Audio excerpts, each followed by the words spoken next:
top right, let's go to a new nest, our kestrels. And this is a live shot of the young in the nest there. They've got that thick grey down coat, their second coat, and they're snuggling up together to stay warm because despite the fact it's been sunny down here, it's now very windy and there's a chill on the air. We've been watching these birds though for the last few days. They're in a nest box quite close to our production village.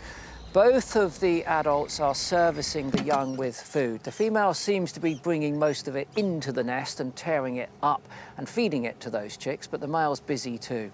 Here she is with the juvenile robin, and they've been bringing in a great range of prey.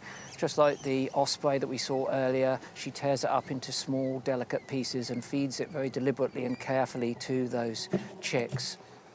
As I say, a range of prey. Kestrels will feed on anything from small birds, as we're seeing here, to rodents as well.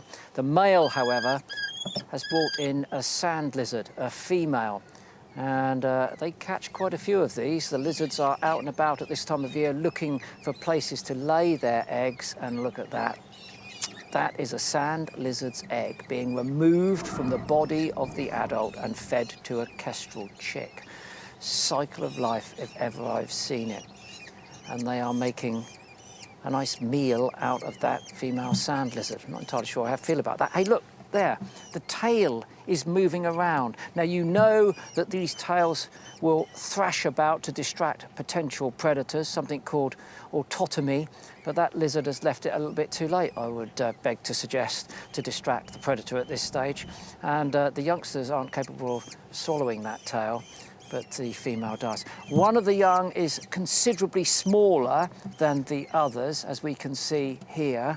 So there are 5 larger ones and this smaller one. Even when it makes its way to the front, it's struggling to get food from the female. You can see there she's preferentially feeding all of those taller chicks which are towering above it. And even when she does eventually try to give it some food, it's not very good at swallowing it. So she's giving it some intestine here by the looks of it. And then look, she tries to help it out. In fact, it pulls it out of its mouth and ends up getting given to one of its siblings. So it appears, I'm afraid, Michaela, that we have a little runt in that nest. We do have a runt, and as you can imagine, I was rooting for that runt, as I'm sure most of you at home were as well. But we do have an update. This is something that happened just before we went live, and I do have to warn you here, because this is not an easy watch. It's slightly heartbreaking, but this is what happened.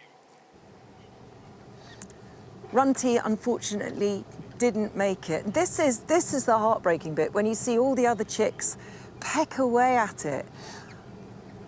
This is all insurance, isn't it? I mean, 6 chicks there. It was a lot of mouths to feed. That's why they have so many eggs, because one is highly unlikely not to make it. That one didn't. They won't eat it. I mean, it would be very unusual if those chicks actually ate their sibling. It's more likely that one of the adults will come in and remove it from the nest. But what a shame. I was rooting for it. 5 healthy kestrel chicks still going. That's the way you've got to think about it, isn't it, really? That's, as you say, it's an insurance policy having that many in the nest. Now, if you were watching last night, we showed you a kestrel's nest, which is quite close to our production village. We can go live to that area now. And we've got a female. Here's the female kestrel. It's taking a bit of a break. It's had a busy day providing for all of the chicks which are in the box. I say all of the chicks. There are 5 of them in there, sleeping off their many meals that they've had today in a nice warm pile. But yesterday, when we showed you this nest for the first time, there were 6 chicks, and one of them, sadly, was in the process of expiring. It was considerably smaller than all of the others. It hadn't been getting as much food, and it was dying. But nevertheless, it was a valuable resource. The female had laid an egg, had been feeding that young, had invested an enormous amount into it. So nature takes control here, and redistributing that resource was important. Thus, she tears it up and feeds it to its siblings. So this is going to look like horrible cannibalism, but in the grand scheme of things, in the natural world, this is really important. One of these morsels could just be enough to sustain one of those young kestrels.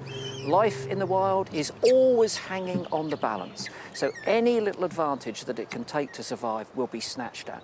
And that's the way we have to look at that rather sad story of the young kestrel. I know it makes sense, but it is harsh. I mean, eating your sibling is definitely a brutal thing to do, isn't it? And not easy to watch. But as you say, you've got to make the most of My every sister is resource. alive and well.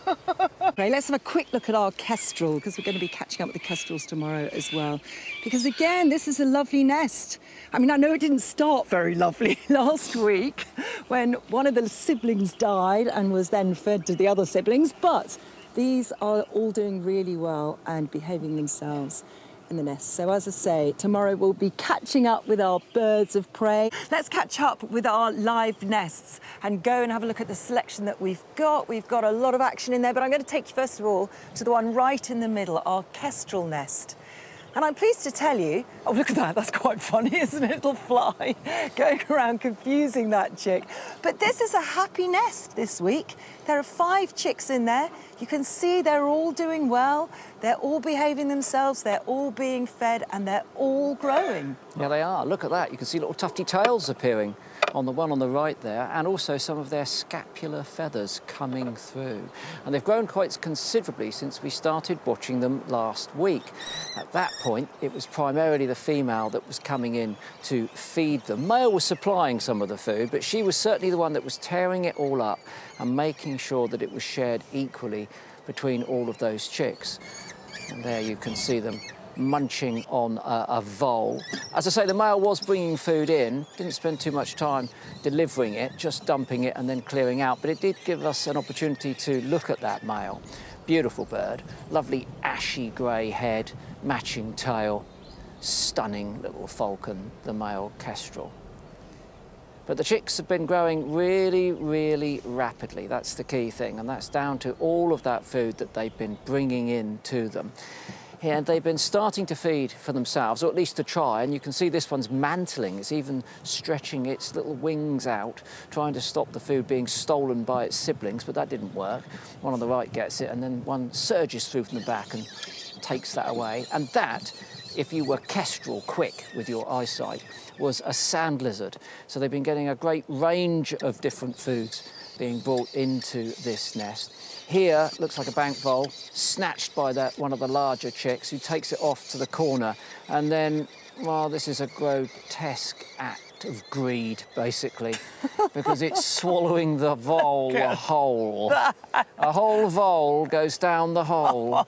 And look at that. Oh, my goodness. We've all been there, haven't we? You know, you've ordered an extra Bombay potatoes and the bindi bhaji. You really didn't need the onion bhajis to start on all of those poppadoms, and you slump back in the chair thinking, I wish I hadn't done that. That little chick is going, oh, couldn't eat another thing.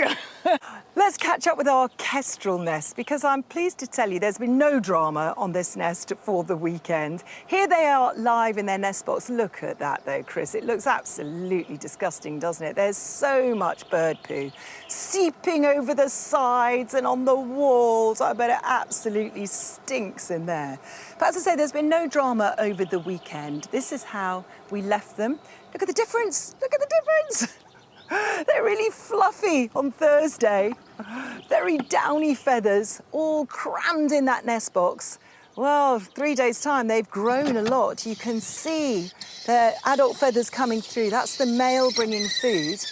And look, it's chaos in there once food is brought in. And this is a bit chaotic because the female then takes the food and flies out. And the chicks look a little bit bemused by that. Don't blame them. But look, this kestrel coming in is not the male. That was another female, which again is unusual. The mother female doesn't want this strange female around and is keeping a watch.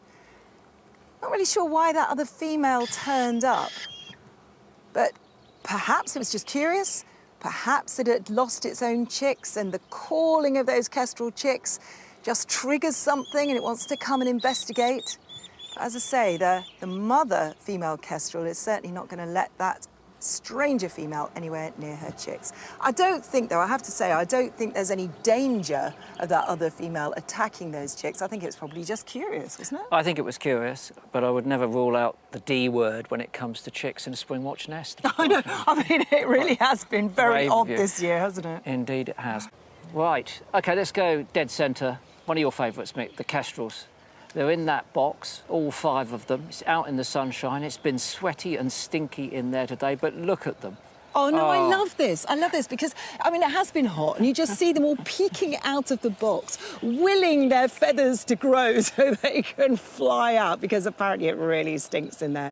Now, Megs, I know it was a difficult decision, toss up between the ospreys, because I know you do love an osprey. I love the ospreys, but I do have another one. I've heard it might be the Kestrel box. Do you know what? I quite like it, right? So our wildlife cameraman, Joe Charlesworth, has told me that whenever he has to go and look up at camera, he gets hit with the stench that's coming from that box. It's quite something, apparently. I haven't been up there, so I haven't smelt it, which is why they're still my favourite, even though it does look a little bit messy.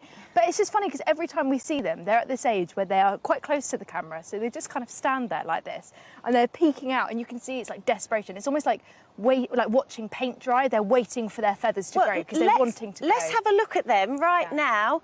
And they've really progressed, haven't they? Even over the course of just the last week, all their downy feathers seem to have nearly gone. And we're just going to miss them fledging. I know, it's so sad because they look so... It's the longing in their eyes. It's the desperation to be out in the air that I can see from them. So I'm kind of just willing them on. Usually you see them right at the front, don't you, Meg? So it sort of peek onto the back of the box. That's when I love watching. Let's have a look inside. There we go. Look at that. Oh, I love it when they come right up. Look at that little face. Coming up for the close-up. Yeah, coming up for its close-up. Bit of fluff. Hold on, wait for this. It's going to do something. It's backing up. I think it's going to. Oh! Yes, live at lunchtime, everybody. Hope you're enjoying your sandwiches at home. Lovely. But as they're not at the front there, shall Megs and I do a little impression of what they normally look like? Go on. Is that good? that was very good. What do you reckon? Where's do you want to do a little impression of a kestrel? I've just resigned from the programme. Is that all right? You love us, really. Let's go to our kestrels now. Let's have a look at them because we've really enjoyed watching these. They started so tiny, didn't they? Look at them on the 29th of May when there were 6 of them. Sadly, one of them died. And then they've been growing ever since, 13th of June. They started getting their adult feathers. I love that. When you look at them, they're all just peeking out of the box. But as I say, look at them. Their feathers are really coming through and they've grown nearly the same size as the adult birds. They're still getting plenty of food.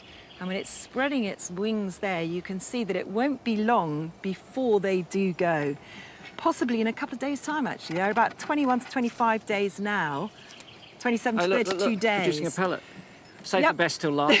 This is what we give you at the end of the show. Yeah, enjoying your supper, are you? Coughing a pellet up. It's undigested food.